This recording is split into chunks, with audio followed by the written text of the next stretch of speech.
valve adjustment going down on this R6. Hit us up, get an estimate on it.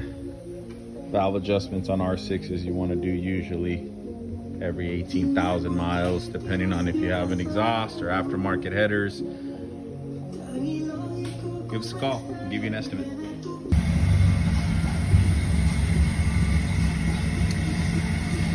Unfortunately, we will not be able to do a valve adjustment on this thing. Waited too long in between the valve adjustment intervals. This is what happens. You damage the head,